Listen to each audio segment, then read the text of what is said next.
So session 2 of Behold, I'm doing a new thing.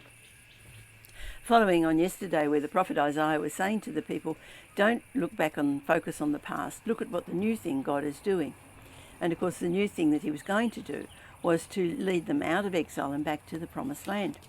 And so today we're following the first group who went back. Their mandate was to rebuild the temple.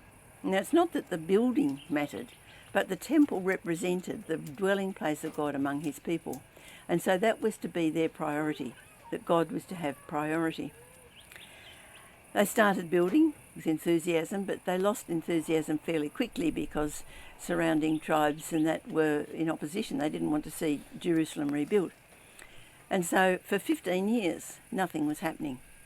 And then we get the prophet Haggai. And this is Haggai chapter 1, verses 3 and 4. Then the word of the Lord came through the prophet Haggai. Is it time for you yourselves to be living in your panelled houses while this house remains in ruin? Haggai then challenged them. He said, give careful thought to what's happening to you. And this is verses 5 and 6. You've planted much, but harvested little. You eat, but you never have enough. You drink, but you never have your fill. You put on clothes, but you're not warm. You earn wages, only to put them in a purse that has holes in it. In other words, take a look at your lives. You're just not prospering. And so Haggai said to them, now get your axes, get up in the forest and start cutting down timber and get building. And they did. And so finally, the final stone of the foundations for the temple was laid. Then Haggai gave them this message from God.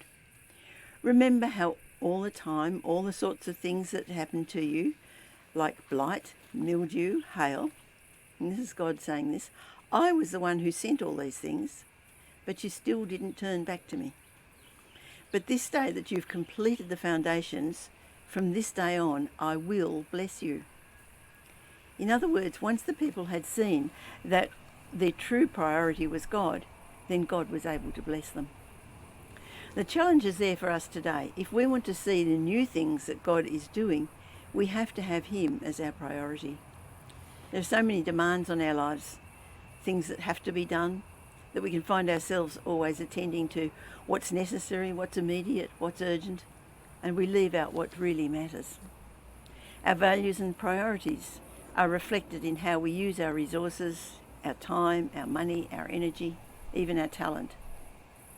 We may proclaim that God is number one, but do our lives really show that? God gives us new chances and new beginnings, but they aren't just for us to enjoy life and ignore his claim on us. So we can understand the returnees wanting to rebuild their houses, and that was right. But they didn't, or they shouldn't have done it in neglect of God. Matthew 6:33, seek first the kingdom of God and his righteousness, and all these things will be given to you as well.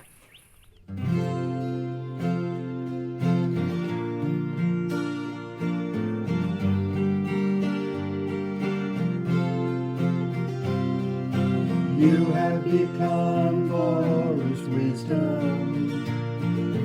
You have become for us righteousness. You have become our salvation. You have become our holiness.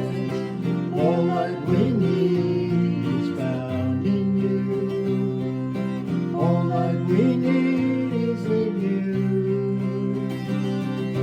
All that we need is found in you. You are our all in all. You have become our all in all.